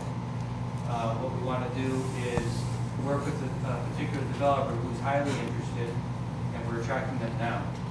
And so that we can focus in on the product that the developers most intuitively believes is going to work or wants to know more information. So, flagship 5-star hotel with a conference center, spa versus a smaller boutique 50-room hotel, or something in between, maybe extended stay suites or whatever. So, and the type of materials and building costs that will go into it. we're going to want to have information back from the developer to say, well, this is what we really feel like it's going to work. We want to know what, if this will work. So let's say 5 stars. So, okay, so that means we're going to put in $200 per room on development costs, or $2,000 per room on development, whatever it may be. When we can put that money, that expenses in the model, we'll be able to pump out a much more accurate financial return.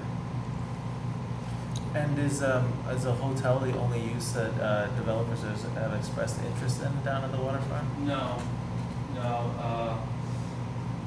Well, we're seeing interest in short-term stay, long-term stay type of accommodations, residents, high-end condos. However, we're still in the middle of understanding whether that's actually feasible based on the brownfield conditions. So that question is still a little bit up in the air. We thought it was not allowed, but we're checking that in more detail now. Also, conference facilities seem to be in demand around here. And so there's conference, long-term residents, short-term residents, and hotel and executive suite type of accommodations. There are some developers who mentioned other types of recreation, but remember that's seasonal, so it will be closed in the winter. That's not so great for the city. Why would it have to be though? I mean, why couldn't there be a 4-season offering? 4-season recreation facility? Yeah, like ice skating rink, whatever. I don't know. Quite possibly. Yeah. What was done in order to solicit interest? Or did you just are you basing your study on those who have come forward kind of like voluntarily? We created a website on the city. Oh, okay. On the city's webpage. We advertise that website. We have drone video. We have descriptions of the site.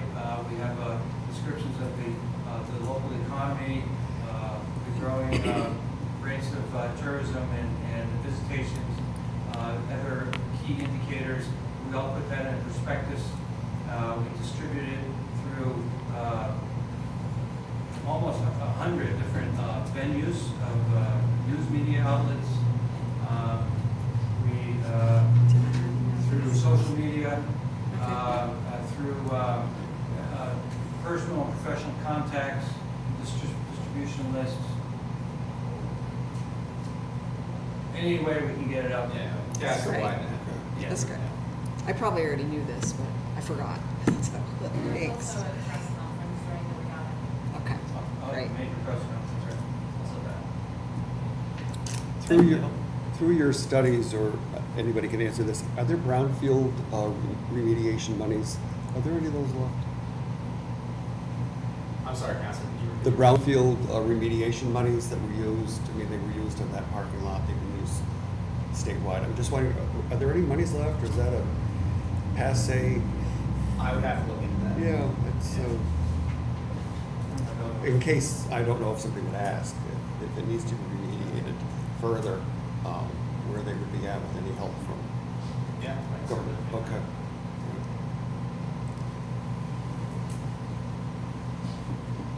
Any further discussion?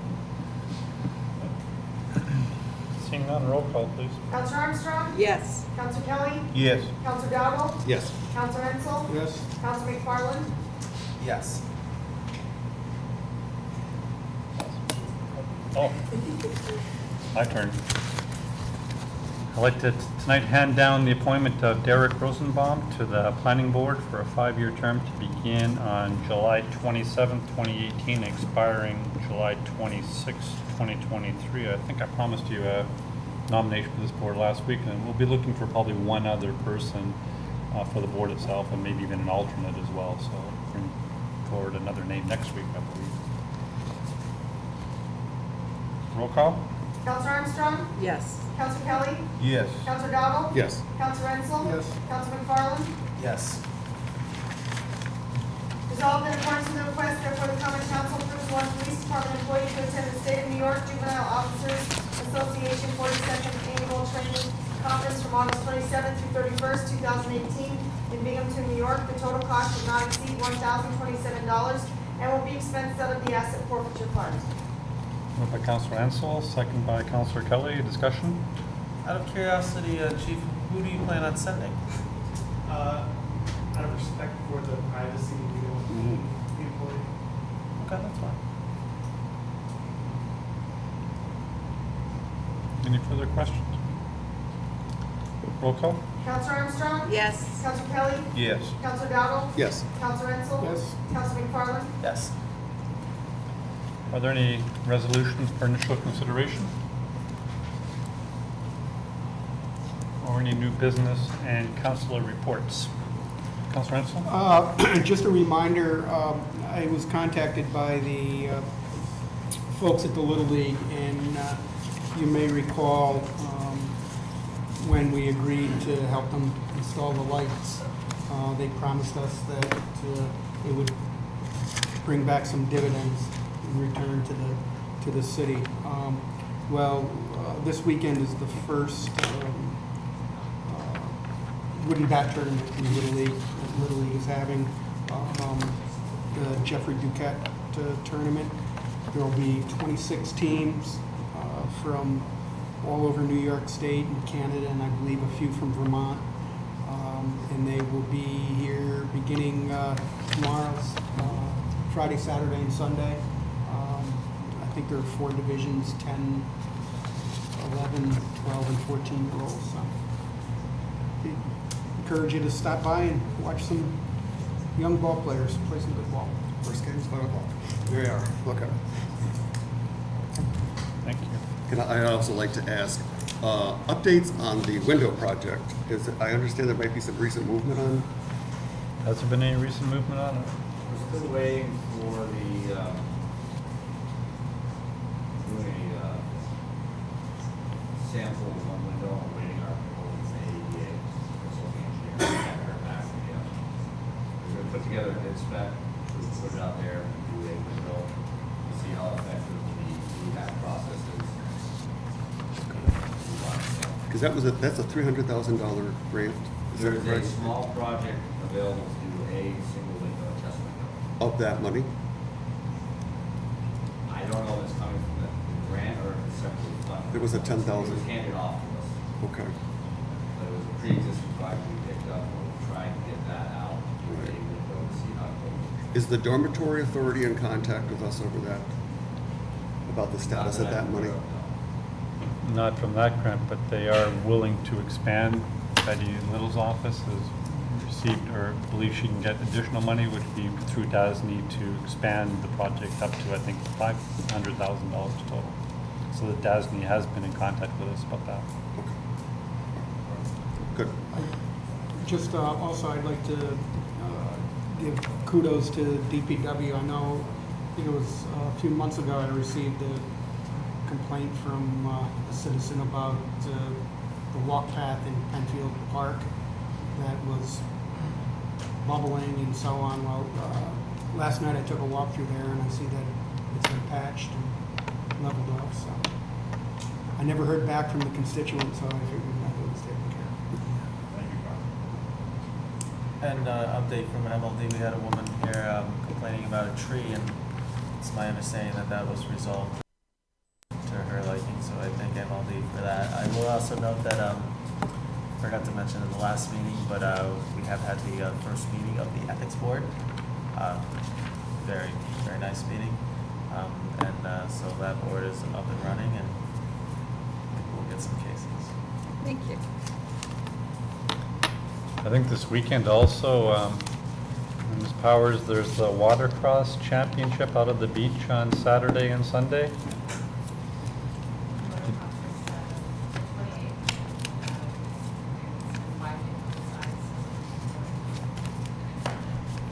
If you haven't seen it before, it's actually really entertaining. And they have demonstrations and flips with jet skis and all that kind of stuff. For some reason, I got roped into competing against the pros in a race. So, given I've never been on a jet ski, that should go very well. So,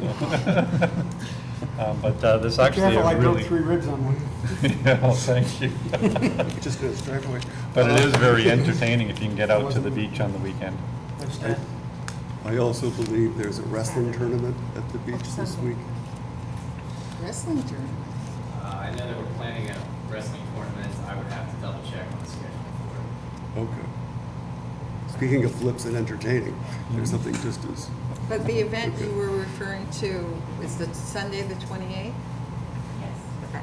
Well, Saturday for the watercross, isn't it? Tomorrow or on Saturday? Oh, sorry, I was just pulling up the Okay. other. 28th, 29th. I can give you the details of both. Our various Facebook pages.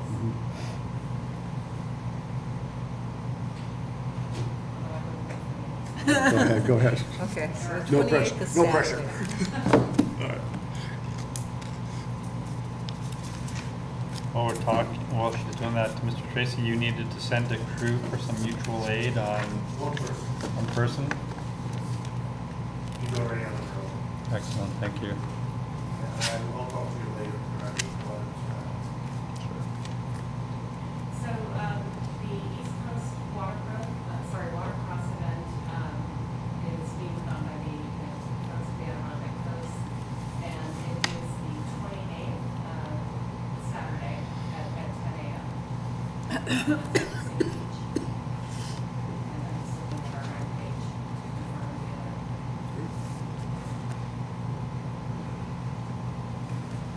Thank you. Any other new business or council reports? Please, Councilor Kelly. I have one. A couple of years ago, we approved a study for ADA compliance. And I'd like to have a copy of that study if it's available. I'd like to read it. Done by the Spinal Institute or something like that. Yes. Yeah, and it would be nice to get an update also on what progress we're making to implement their recommendations. We just, as you know, our new planner's only been on the job for this week, and we've assigned that to her. So perhaps in the next meeting or the meeting thereafter, she can give us an update report. She's an incredible go-getter. I think Matt had mentioned that she's already completed 3 or 4 projects, and she's just grabbing files and things that she needs to start working on. So things are going very well, and she's been charged with the ADA compliance. Another question. Tonight, the council approved a continuation of the Saranac River Trail 3, and I'm concerned that our community development officer has indicated that that may be difficult to do, and DPW has indicated that that may be difficult to do. Will this planner be able to help fit that into the list of projects and make sure that it happens appropriately? Okay. Yes, that's gonna be part of her purview. Okay, excellent. Thank you. Ethan and Matt will work on it to the degree also that they've got primary DRI responsibility too. So, but they're that team of Ethan, Matt, Eva. They're having begin on Monday. A woman who was the clerk for the planning department at the town of Plattsburgh is joining us starting Monday. So she'll be part of their team as well. And of course, Tara Powers works very closely in that office, and DPW and Andrew Dern on an as-needed basis. We are still looking to supplement. I'd love to have an Andrew Dern clone. I keep asking if he's got a twin brother, because as you know, he's doing excellent work for us. But we believe that given the extent of the things that DPW has volunteered to take on recently, like the dramatically extended road rebuilding project, that we could even use a second engineering technician, and we are continuing to look for that individual. So just a question, this new administrative assistant for community development, was that will that fill the same bill as what was formerly in the engineering department? Okay. Jody's. So she'll be the liaison to the planning board and Correct. all that, okay. But she can also help us better navigate. I think I let you know a couple of weeks ago that we've got a backlog of projects that have been on the books. Many of them have been completed, but the paperwork just hasn't been completed for years, a list of 23 projects. This new individual is going to help us keep navigating those and keep having those things flow through on a much more consistent and even basis. So she's not only going to do the kind of planning board functions, but also really lend an awful lot of help with community development office as well. And that's some of you've met Eva Schweber, who we appointed a couple of weeks ago. Eva's got a lot of expertise in this area as well, so we're very confident that they're going to be a great team up there.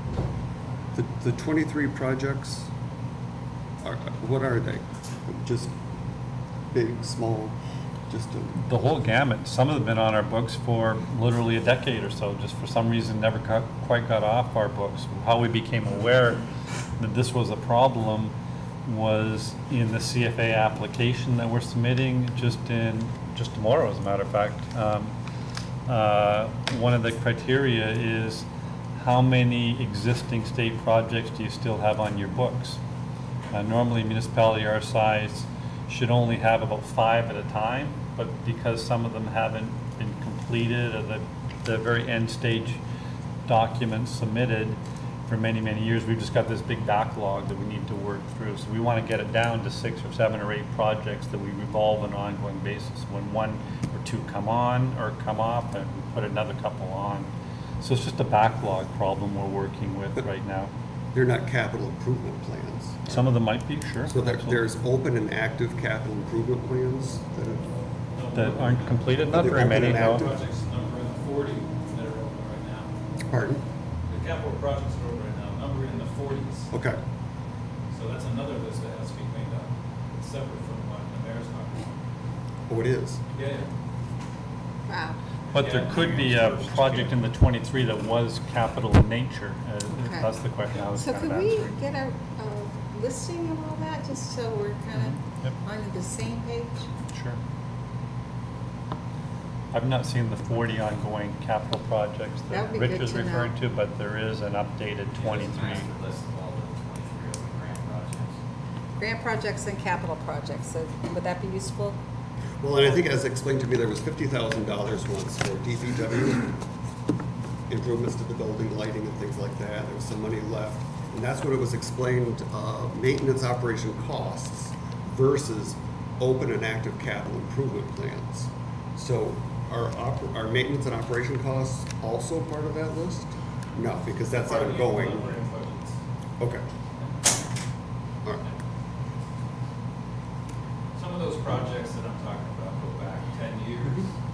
Start a project and just never touch it. Like you're just talking about one before we came in here, there's And the a funding? plan on what to do with the compost plant that goes back to 2008 or 9. And aren't there some instances where the capital was set aside for these projects but never used? Yeah. But no instances of bonding for that? Oh, yeah. Oh, good. So that too. Okay. It's a veritable rat's nest that needs to be cleaned up. Yep.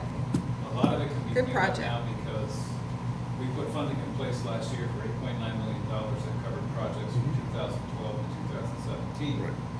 And some of the concept was, well, you can't close a project till you have the funding in place, which it's a debatable point. You know, why leave it open if all you're waiting for is the funding to pay for what you've already advanced and the work's all done. So that's one type of project that could still be open and just needs to be closed because we finally received the money for it. Was the Mead Dam, was that an example of such? Mead Dam is not part of that financing, no. Mead Dam is being financed through water infrastructure revenue.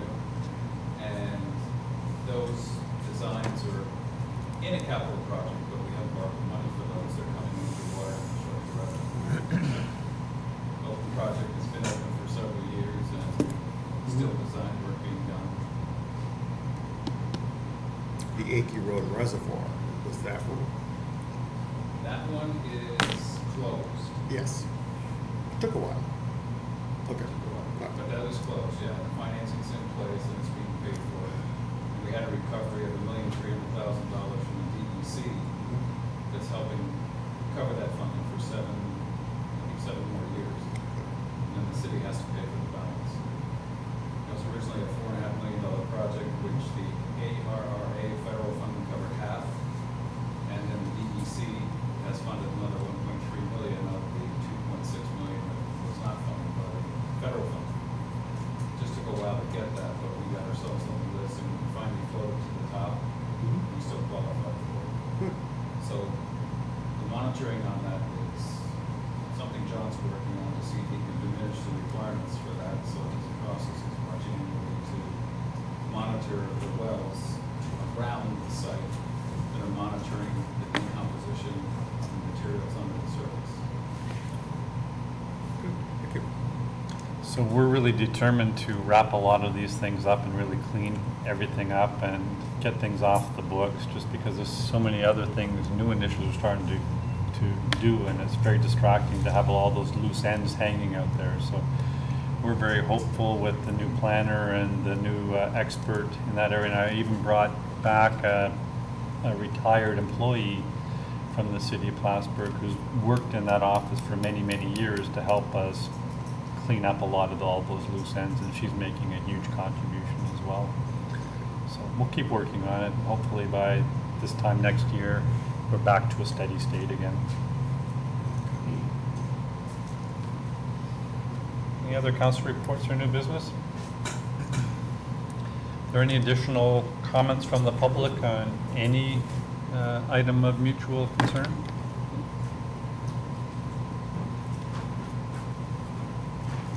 My name is Jimmy Schwartz, Vice President, Plattsburgh Professional Firefighters. Recently in New York City, councilors were discussing a decrease in engine staffing. They felt by dropping an engine crew from 5 to 4, they could save money. On a brutally cold night in January, a councilor from Bay Ridge heard there was a fire in his district and felt an obligation to go see if he could do anything. He watched the firefighters work and observed how many jobs needed to get done simultaneously. He saw firefighters encounter frozen fire hydrants. He was able to witness the importance of staffing. They started researching how many fatalities have occurred since they decreased the manning. The numbers of fatalities have gone up since they dropped the manning on their trucks. I understand we're not New York City. We don't have the population here, nor do we have the size. However, fires in Plattsburgh do burn the same way they do in New York City. We are running an initial engine crew of 4 if we're lucky, but a lot of times 2. In the article, the counselor stated that after doing some research, there were many factors that showed the need for a well-staffed first arriving engine. He stated that an increase in traffic also delays trucks.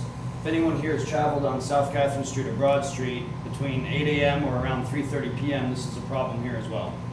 A fire doubles in size every 30 seconds. Any delay can be catastrophic or deadly.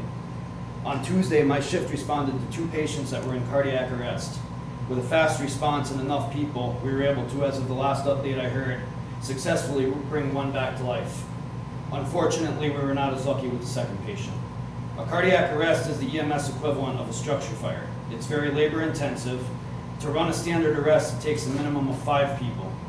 2 are rotating in and out doing chest compressions, 1's managing the patient's airway, 1 is taking care of starting an IV and administering life-saving medications, and 1's driving the ambulance. All of these skills must be done simultaneously. In this time, there are only 2 to 3 firefighters back at the station to respond to any emergency in the city. If they go out on a call, there is nobody left in the stations. This happens very frequently. If our off-duty personnel are paged in, there's still a delay in them while they come in from home, where there is the potential of something catastrophic happening. These events happen every day. Most of the jobs we go to when the phones go off are very labor intensive. We would love to show you all what we do and run through some evolutions and show you why our manpower is important. We urge you to contact Chief Lawless and schedule a time to learn more about what we do. As the counselor in New York City learned, it's very difficult to understand the need for manpower unless it's seen firsthand. Please let's address this issue before something horrible happens to someone you love. If any of you have any questions, I'd be more than happy to answer them to the best of my ability. Thank you. Is there a policy of having at least 6 firefighters on duty at any one time? There is a policy on that, yes. Do you know when that policy was adopted? That policy, I believe, was adopted in 2008, but I really can't speak as well as Chief Wallace can. Has there been any changes in that policy since 2008 that you know of? There is not. Thank you. Thank you. Thank you. Any other public comments?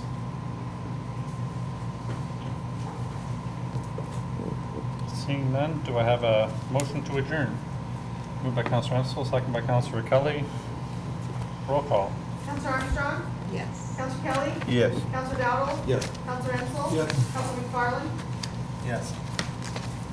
You're undecided for a second. Yeah, Thank you, folks. Thank you.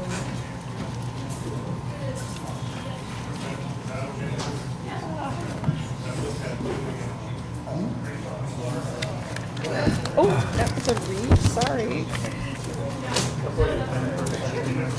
I suspect I got the same. See you tomorrow. Hey, we'll talk. See you next month. Okay. Glad you're coming. Cut out of work a little.